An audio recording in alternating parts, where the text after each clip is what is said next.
Amen, amen. Amen. Je voudrais que Dieu acclame très fort.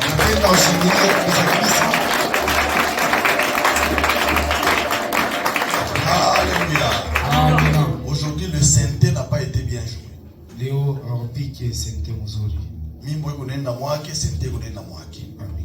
Amen, amen. Amen. Que Dieu vous bénisse. Mungu awabariki. Peuple de Dieu, Taifa la Mungu, nous bénissons Dieu. tunambariki Mungu. Nous bénissons Dieu pour la vie qu'il nous accorde. Tunambariki Mungu kwa uzima anatupatia. Nous bénissons Dieu pour la bénédiction qu'il nous accorde. Tunambariki Mungu kwa baraka anatupatia tena. Quand je vous vois, Wakati ninamiona, je bénis l'Éternel. ninabariki uaminifu. Parce qu'il y en a qui se sont séparés Kuna wale walienda et qui n'ont plus eu l'occasion de se revoir. na walikosa bahati ya kuonana. Nous avons passé une semaine loin Tulipitisha wiki yote mzima les uns des autres. ya mwingine na wengine. Mais ce matin, Asubuhi ya Dieu leo, vient encore de nous réunir. Mungu anatuweka tena La pamoja. Bible dit Biblia dans inasema le Psaume chapitre 133 Mzaburi qu'il est beau et agréable aux frères de demeurer ensemble. inakuya vizuri kwa wandugu waikale pamoja. Il dit que c'est comme de l'huile Yu kama vile mafuta versée sur la tête d'Aaron. wanaimwanga juu ya kichwa cha Haruni. L'huile descend sur sa barbe Ile mafuta inashuka kundevu et yake jusqu'en bas. na kule chini. Et c'est de là que Dieu déverse ses bénédictions Pale Mungu anamwanga baraka yake et le royaume des cieux. na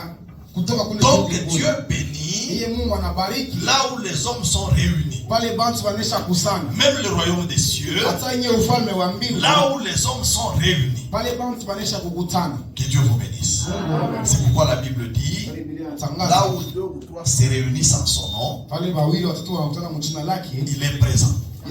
Donc soyez convaincus kuya na que hakikisho ce matin, asubuhi ya leo là où tu es, fasi unakuya, là où je suis, fasi ninakuja, Dieu est présent. Mungu anakuya Qu'il vous bénisse abondamment. amebariki kwa Et je wingi. voudrais que nous fassions un signe de salutation Napenda ufanye alama ya kulamkiana à celui qui est à côté de nous. ya mwenyewe anakuya pembeni. Tu peux saluer une ou deux personnes. Unaweza lamkia moja au watu wawili. Ça nous fera énormément plaisir. Itafanya tena furaha kabisa kabisa. Alléluia.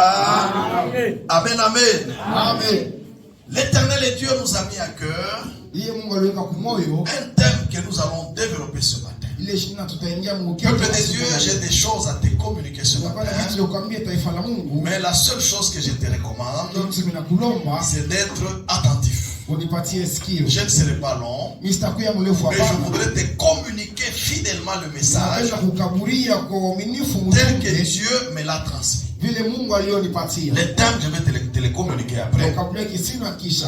Peuple de Dieu, le monde dans lequel nous sommes, Dunia mtunakuya taifa la Mungu. lorsque je l'observe, Wakati tunaiangalia, je constate qu'il est malade. ninaelewa kwamba inakuya mgonjwa. Si c'était un homme, Kama ilikuya mtu ce monde, hii dunia et qu'il se présentait devant un médecin, anafika mbele ya mganga, le médecin allait faire un diagnostic kwanza kumfanya qui makumpima conclurait que yenyewe itafika ce monde dunia doit hii être dans le coma. inakuya mkoma. La maladie de ce monde est grave. Magonjwa dunia inakuya ni hatari. Et lorsqu'on se réveille chaque matin, Wakati wanaamka asubuhi, on se rend compte que la situation est en train de s'empirer. tunaangalia maneno inaenda mbaya kila siku. Peuple de Dieu, Taifa la Mungu, il suffit d'observer autour de vous. ukiangalia tu kando kando yako, Il suffit d'observer sur votre avenue. ukiangalia munjia yako, Il suffit d'observer dans votre ville. kuangalia tu ndani ya Il mji, suffit d'observer dans votre pays. kuangalia tu ndani ya Il nchi, suffit d'observer le monde tout entier. kuangalia tu ulimwengu yote nzima, Vous comprendrez utaelewa que ce monde est malade. hii dunia inakuya mgonjwa. Les signes vitaux Ile maalama ya sont en uzima train d'indiquer inakuwa kunaonesha que le monde dunia est en train de foncer vers la mort. inakuwa inaenda kukifo. Le monde Dunia est en train de foncer vers sa disparition. inatembea kupotea kwayo. Regardez les signes. Angalia maalama. Peuple de Dieu. Taifa la Il Mungu, suffit seulement de regarder l'avenue de notre angalia tu église. njia ya kanisa yetu. L'église, l'avenue a été transformée en poubelle. Kanisa waibadilisha na kuya kama vile L'avenue a été transformée en poubelle. kanisa waibadilisha na kuya kama vile Pas l'église, nous parlons de l'avenue. hii barabara. L'avenue est transformée en poubelle. Hii njia wanaibadilisha na kuya Les malami. mamans, Wamama elles prennent tous les immondices. wanachukua buchafu wote, Elles vont déverser sur la route. wanamwanga barabara. La route là. Regardez là. Hii barabara hii Transformée en poubelle. inakuya ni malabishi. Regardez la haine dans ce monde. Angalia ile chuki ndani ya dunia. Les hommes ne s'aiment pas. Watu hawapendane tena. Regardez comme circulent les poisons. Angalia vile masumu inakuwa inazunguluka. Même dans les églises. Hata ndani ya kanisa pia. Même dans le travail. Hata kwa makazi. Là où les gens vont chercher de quoi nourrir leur famille. Ile mtu anatafuta yeye atarisha. Il y en a qui sont prêts pour empoisonner. La haine. Ile chuki. Regardez les embouteillages. Angalia embouteillages. Qui proviennent de l'incompréhension. Yanatoka tu. Quelqu'un vient, il place son véhicule là. On essaie de lui prodiguer des conseils, il n'écoute pas. Il crée un embouteillage. Moi, une fois là, j'ai vu quelqu'un qui s'arrête au niveau du tunnel. Il s'arrête. Regardez le tunnel là. Il s'arrête avec des clients. Des clients dans son véhicule. Il coupe le moteur au milieu du tunnel. Il descend de son véhicule. Il est en train d'uriner. Il urine. Tous les clients sont là dans le véhicule. Ils attendent que lui finisse. Il termine calmement. Il monte. Il démarre. Et il s'en va. Nous sommes dans quel monde? Regardez la façon dont les femmes s'habillent. Regardez la façon dont les hommes s'habillent. Regardez la corruption. Regardez les mamans qui vendent dans les marchés. Les prix dépendent d'elles. Elle peut monter les prix comme elle veut. Elle peut réduire les mécas de farine comme elle veut. Elle peut diminuer le nombre de poissons comme elle veut. Voilà le monde dans lequel nous sommes. Le monde est malade. Quand je vous parle du monde, ce ne sont pas les véhicules que vous voyez. Ce ne sont pas les maisons que vous voyez. Le monde, c'est un système. Un système dépravé. Les choses sont en train d'aller de mal en pire. Des guerres par-ci, des guerres par-là. Il y en a qui sont en brousse. Il y a des familles qui sont séparées à cause des guerres. La mère ne sait pas où sont ses enfants. Le père ne sait pas où est sa femme et ses enfants. Voilà le monde. Les gens sont en train de fumer du chanvre. Les enfants ne respectent plus leur père. Regardez ce qui se passe dans le monde occidental. Un enfant de 13 ans, simplement parce que le professeur a voulu le corriger, il lui a fait des remarques. L'enfant va dans la maison de son père. Il prend l'arme. Il cache dans son sac. Il arrive dans la salle de classe. Il tire sur son enseignant. Et il tire sur ses amis en désordre. Fait mort dans la salle de classe. Et on dit c'est un enfant de 13 ans. Peuple de Dieu, nous allons où? Lorsque nous faisons ces diagnostics, nous nous disons le monde est malade. Regardez même les pasteurs. Ceux qui sont censés encadrer les enfants de Dieu. Ils sont en train d'engrosser dans les églises. Où va le monde? Moi, je me suis posé beaucoup de questions. Je me suis dit, j'ai fait d'abord des recherches. Je suis entré sur Internet. J'ai posé la question par rapport à notre pays. On m'a dit que plus de 80% des Congolais sont des chrétiens. C'est-à-dire sur le nombre de Congolais, les millions de Congolais que nous sommes, 80%. Je me suis dit, j'ai fait d'abord des recherches. Je suis entré sur Internet. J'ai posé la question par rapport à notre pays. On m'a dit que plus de 80% des Congolais sont des chrétiens. C'est-à-dire sur le nombre de Congolais, les millions de Congolais que nous sommes, 80% sont des chrétiens. Ah, je me suis dit, alors, parmi les mamans qui jettent les immondices sur la route, la majorité ce sont des chrétiens. Parmi les gens qui s'empoisonnent, la majorité ce sont des chrétiens.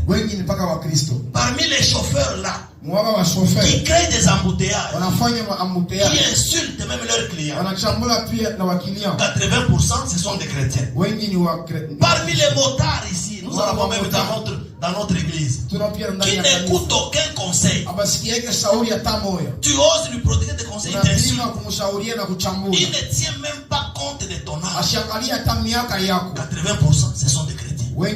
Parmi les mamans qui sont au marché en train de vendre la farine, un jour, j'étais en ville. Madame me dit, si tu as quelque chose là-bas, achète-nous un sac de fromage.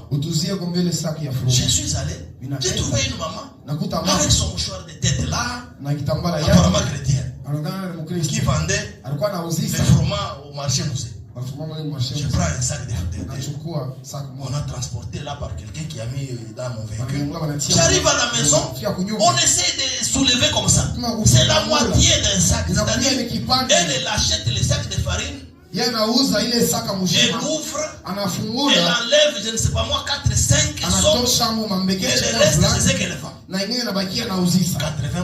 des chrétiens. Donc, on doit se poser la question. D'où viendra la solution par rapport à ce problème? Les médecins, lorsque vous allez vers lui, il vous ausculte. Il regarde, il fait le diagnostic. Il doit chercher les produits. Maintenant, par rapport à ce que nous avons décrit, c'est beaucoup, je ne suis pas en mesure de tout dire. Quelle est la réponse face à la maladie du monde, face au problème du monde? C'est ça notre thème de ce matin. La réponse face au problème du monde. Le monde a regardé. Le monde lui-même sait. Il est malade. Mais il a tenté par tous les moyens à chercher la solution. Ça n'arrive pas.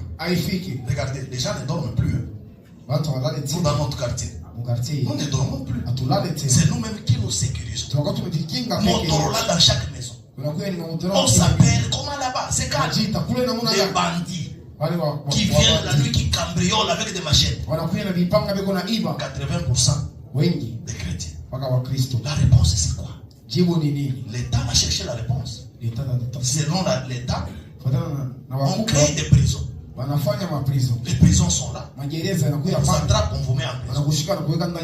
Est-ce que c'est ça la solution? Depuis que les prisons sont là, les voleurs ont disparu. Non. Ça s'aggrave encore. On nous les présente devant les gouvernements. On a arrêté ces cartes, ils sont là, on les filme même. Mais là, même lui là, les autres encore opèrent. Donc les prisons n'ont pas résolu ce problème. Alléluia, Kanisa. Amen, amen. Les États font des alliances pour terminer la guerre. Mais les guerres ne se terminent pas. Les organisations internationales prennent des résolutions pour mettre fin à la famine dans ce monde. La famine est toujours là. Il y a des pays où les gens meurent de faim. Il y a des pays où des bombardements terribles.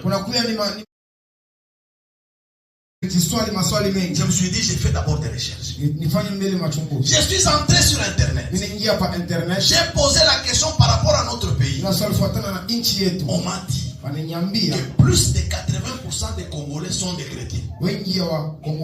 C'est-à-dire sur le nombre de Congolais, les millions de Congolais que nous sommes, 80% sont des chrétiens. Ah, je me suis dit, alors, parmi les mamans qui jettent les immondices sur la route, la majorité ce sont des chrétiens. Parmi les gens qui s'empoisonnent, la majorité ce sont des chrétiens.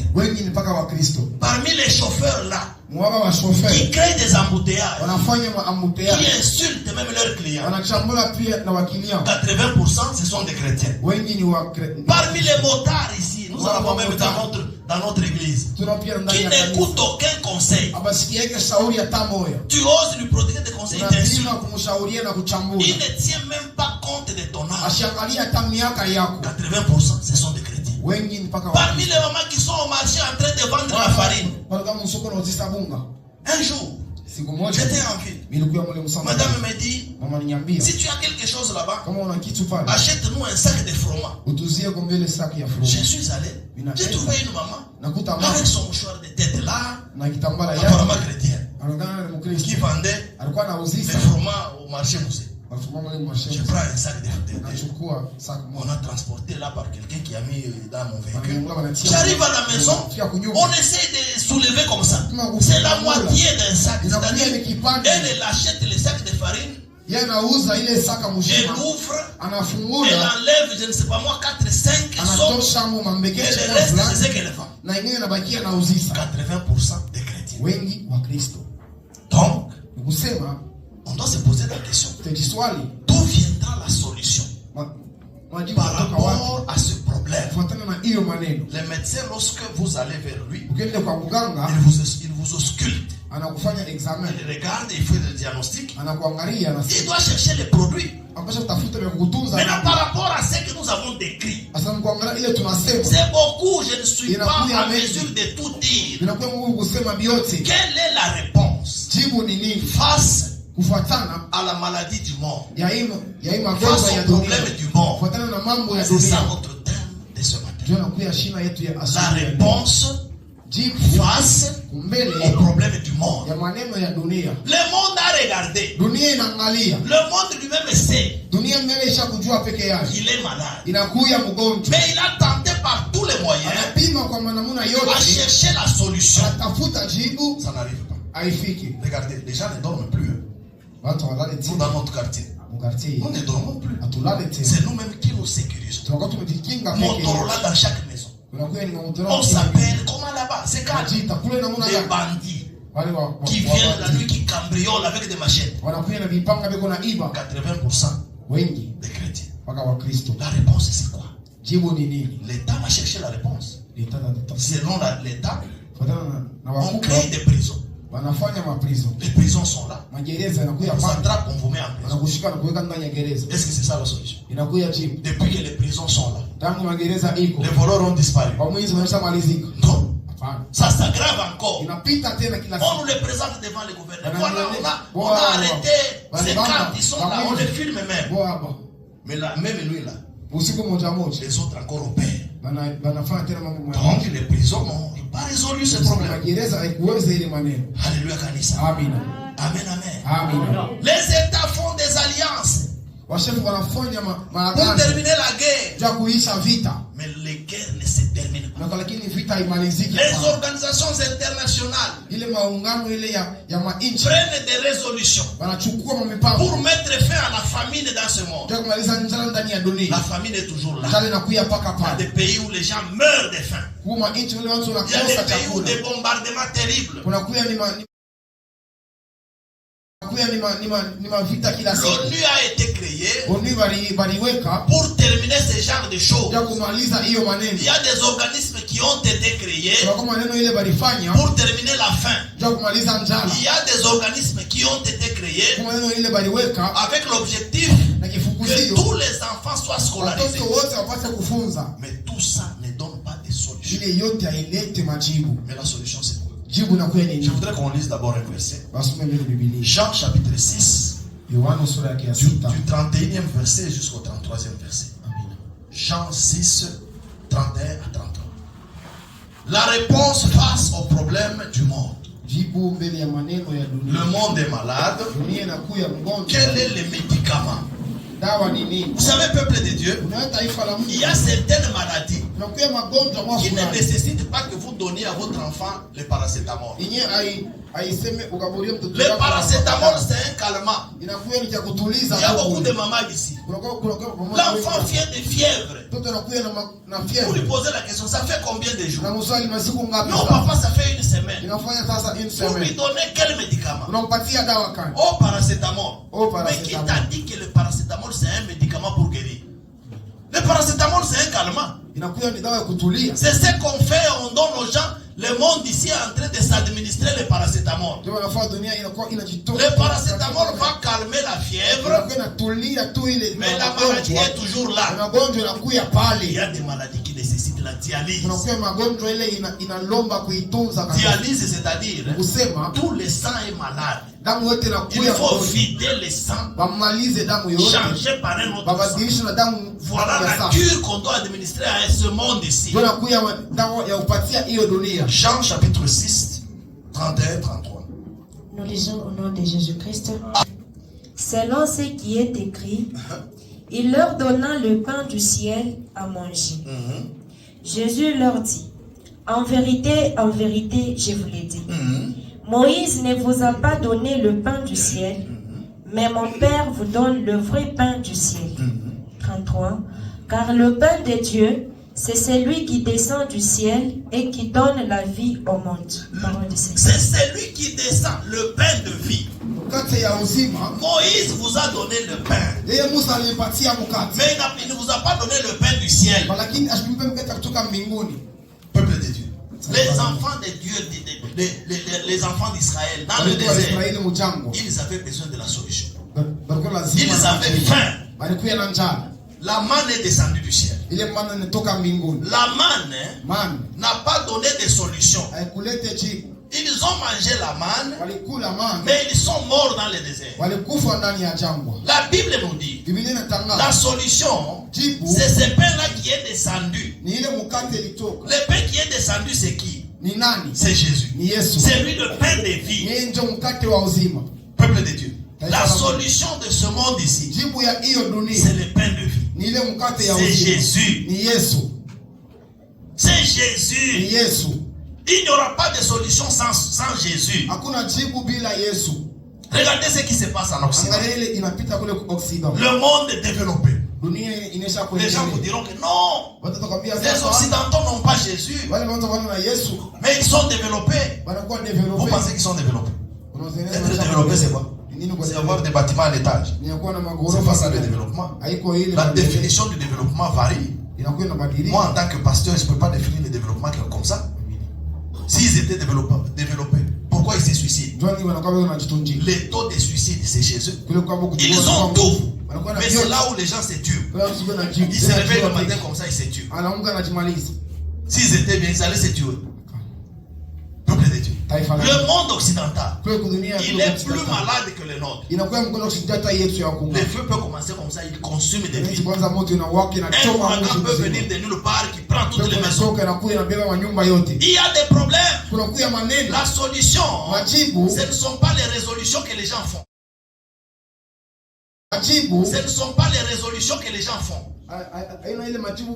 Ce ne sont pas les alliances que les États se font. Ce ne sont pas les résolutions de la communauté internationale. La solution au problème de ce monde, c'est Jésus-Christ. Mais laissez-moi vous dire une chose. Je voudrais qu'on lise la parole de Dieu pour que vous compreniez. Parce que les chrétiens, comme je vous dis, ils disent la solution c'est Jésus. Ils savent que la solution c'est Jésus. Mais moi je vais vous dire encore autrement. La véritable solution, c'est les chrétiens. Amen, amen. La solution c'est qui? C'est le chrétien. Par rapport au problème du monde, la solution c'est les chrétiens. Vous savez qu'il y a des gens qui sont malades parce qu'ils l'ont voulu. Est-ce que vous savez ça? Il y a certaines personnes qui sont malades. Ils mangent tout. Même les chanvres aimés. Qui sont oh Jésus, Jésus. Est-ce que la solution c'est toi? Comme tu es gras, arrête de trop manger. Puis attention. La tension. Sucre il n'a pas. C'est-à-dire à un certain moment, le problème c'est toi et la solution c'est toi. Par rapport au problème de ce monde, le problème c'est nous et la solution c'est nous. Parce que 80% de ceux qui créent des problèmes dans ce monde, c'est ceux qui s'appellent chrétiens. Et la solution, c'est toujours les chrétiens. 2 Chroniques. 2 Chroniques.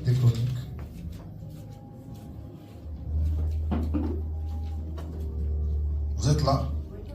2 Chroniques chapitre 7, verset 13 jusqu'au verset 14. de Jésus-Christ. Amen. Quand je fermerai le ciel et qu'il n'y aura point de pluie, Dieu dit ceci. Il c'est la bénédiction. C'est-à-dire, par le comportement de l'homme, Dieu peut se décider de ne pas bénir les hommes, de fermer la pluie. Quand la pluie est fermée, il n'y a rien qui marche. Il n'y a pas à manger, il n'y a pas à se vêtir, il n'y a rien. C'est la pluie qui nous apporte tout. Et la pluie vient de Dieu. Et Dieu, par la faute de l'homme, il peut décider de fermer la pluie. Continue. Décider Dieu que les sauterelles viennent pour prendre même les peu que vous avez. Continue. Quand j'enverrai la peste parmi mon peuple, il peut Dieu décider par la faute de l'homme de lui envoyer la peste et la maladie. Et l'homme commence à mourir. L'homme commence à souffrir. Mais c'est par sa faute. Si mon peuple sur qui est invoqué mon nom, si mon peuple sur qui est invoqué mon nom s'humilie, prie et cherche ma face, et s'il se détourne de ses mauvaises voies, je l'exaucerai des cieux. Alléluia. Amen. Continue. Je l'exaucerai des cieux, je lui pardonnerai son péché et je guérirai son péché. Alléluia. Amen. Le pays est malade. La solution c'est qui? Vous et moi, nous dirons que c'est Jésus. Venez prier, peuple de Dieu, pour que Jésus nous réponde, pour qu'il exauce, que ce que nous voyons là disparaisse, que les mamans sachent que les immondices se jettent dans les poubelles, que les enfants respectent leurs parents, que les chauffeurs. Vous et moi, nous dirons que c'est Jésus. Venez prier, peuple de Dieu, pour que Jésus nous réponde, pour qu'il exauce, que ce que nous voyons là disparaisse, que les mamans sachent que les immondices se jettent dans les poubelles, que les enfants respectent leurs parents, que les chauffeurs respectent le code de la route, qu'ils respectent leurs clients, que les gens s'aiment, que les hommes ne s'empoisonnent pas. Peuple de Dieu, voilà les problèmes. Mais Dieu dit, j'ai fermé les portes de bénédiction, mais moi je peux vous bénir. La solution, ce n'est pas moi, c'est vous. C'est vous. Comme il y a 80% de chrétiens dans ce pays, 80%. Moi je voudrais que ces hommes-là, les 80%. Amen, amen. Si les peuples sur qui est invoqué mon nom, les peuples sur qui est invoqué le nom de Dieu, c'est qui? C'est les chrétiens. Donc par rapport au problème de ce monde, par rapport au problème de notre pays, la solution, c'est les chrétiens. Est-ce que l'église a compris? Ce n'est pas Jésus, c'est les chrétiens. Si les 80% de ces 100% des Congolais s'humilient, première condition, s'humilient. Est-ce que nous les chrétiens nous humilions? S'humilier, ce n'est pas enlever les habits. S'humilier, ce n'est pas marcher en babouche. S'humilier, ce n'est pas manger le matembele. Non. S'humilier, ce n'est pas parler comme un prêtre. Ce n'est pas ça. S'humilier, c'est reconnaître que nous sommes pécheurs, que les choses ne marchent pas à cause de nous. C'est ça, s'humilier. Les chrétiens ne reconnaissent pas qu'ils sont responsables du malheur de ce monde. Parce que si 80% change, tout le monde change. Dans votre salle de classe, sur les 100%, il y a 80% de chrétiens. Comment 20% des gens vont vous influencer? Donc si vous les 80, vous maintenez les cap. Et vous êtes des véritables chrétiens. Les 20 vont vous rejoindre. Et il y aura la solution. Mais ce que nous vivons, c'est quoi? C'est que les 80 rejoignent les 20. Et ça devient compliqué. Vous allez voir un chrétien, il insulte les autorités. Ah, non, zéro. Mais il achète une bouteille d'eau, il boit, il jette. Il jette sur la route. Lui qui est chrétien, qui doit changer les gens, il se comporte de la même façon que les autres. Maintenant, quand la pluie va tomber, tous ces caniveaux-là seront débordés. Il ne va plus même encore se tenir debout. Non, les dirigeants que nous avons, zéro. Zéro, c'est eux ou c'est toi? Mais c'est toi. Vous allez voir les mamans ici. Surtout quand il pleut. Il prend le sac de toutes les immondices de sa maison.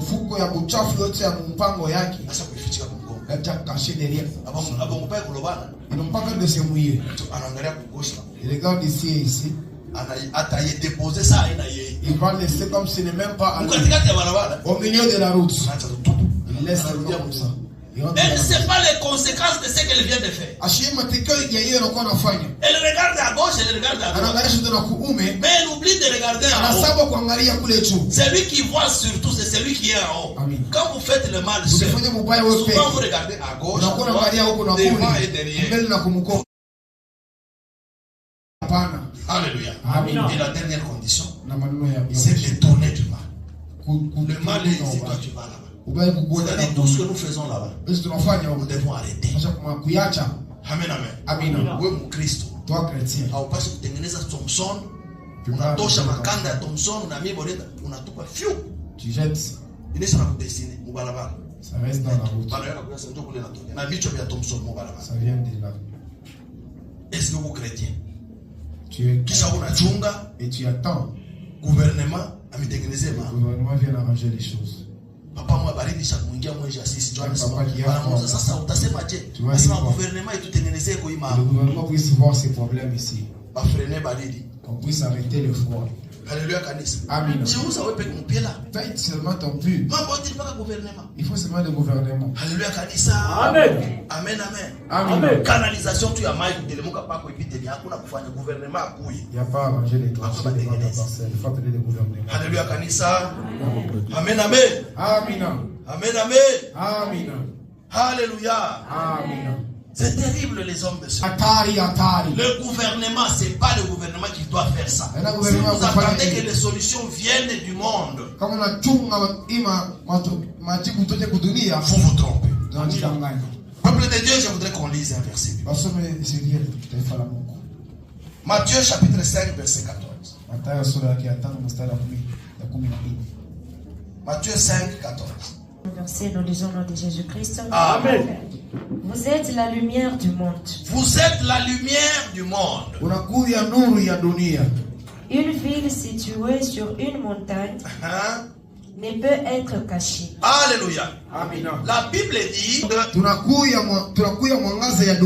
nous les chrétiens tels que nous sommes là, nous sommes la lumière du monde. Mais regardez le monde dans lequel nous sommes. Il est dans l'obscurité. Il est en train de se mourir. Mais si la lumière arrive, là où il y a l'obscurité, là où il y a le ténèbre, le ténèbre disparaît. C'est ça le principe, non? Alléluia kanisa. Amina. Fashe kwa giza. Là où il y a le ténèbre. On a giza tashima. Giza anafanya nini?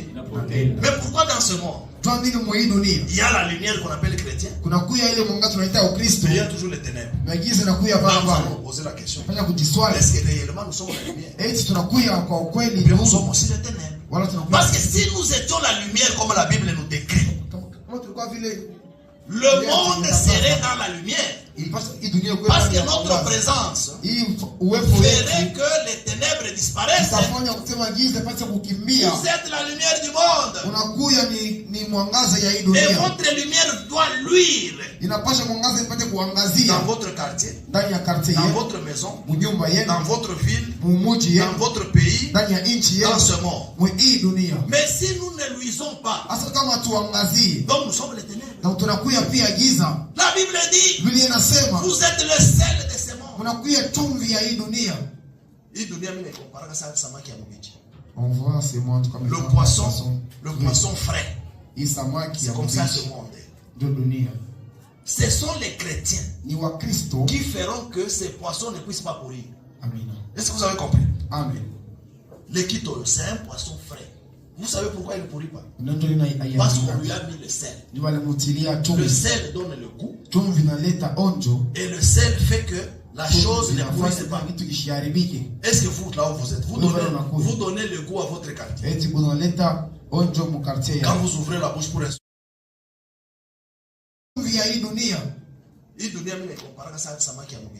On voit ce monde comme le poisson frais. C'est comme ça ce monde. Ce sont les chrétiens qui feront que ces poissons ne puissent pas pourrir. Est-ce que vous avez compris? Amen. Le quito, c'est un poisson frais. Vous savez pourquoi il ne pourrit pas? Parce qu'on lui a mis le sel. Le sel donne le goût. Et le sel fait que la chose ne pourrisse pas. Est-ce que vous, là où vous êtes, vous donnez le goût à votre quartier? Quand vous ouvrez la bouche pour insulter quelqu'un, c'est ça le goût. C'est un goût salé, amer ou comment? Ou aigre. Est-ce que vous êtes les sels? La Bible dit que nous sommes les sels de ce monde. Le sel apporte le goût. Ça c'est bien. Des deux, le sel fait que la chose ne puisse pas pourrir. Pour que ce monde ne puisse pas pourrir, il faut qu'il y ait les chrétiens. Là où les gens veulent se battre, toi tu interviens. Là où les gens veulent divorcer, toi tu interviens. Là où quelqu'un veut jeter les immondices, toi tu dis non, non, ça non. Là où un enfant veut manquer du respect à son père, c'est ça le rôle d'un chrétien. Mais vous allez voir un pasteur qui dit à ses enfants, parce qu'il a des enfants, des garçons forts, mon pique est voisin. Et lui-même il se tient debout là-bas. Mon pique. Est-ce que toi tu es le sel? Ou tu es les jus là qu'on appelle les caboutchoucs? Amen, amen. Alléluia, Kanisa. Donc la solution de ce monde, n'attendez pas que Dieu vous la donne. Nous attendons que Dieu nous donne la solution. Mais lui nous dit que la solution c'est qui? C'est le peuple sur qui est invoqué son nom. Et ce peuple c'est le chrétien qui doit s'humilier, qui doit prier, qui doit chercher sa face et qui doit se détourner du mal. Ce sont ces quatre conditions-là qui feront que ce monde, qui est l'état de coma dans lequel il est, et qu'il vive normalement. Si les chrétiens ne prennent pas conscience, le monde va mourir. Que Dieu vous bénisse.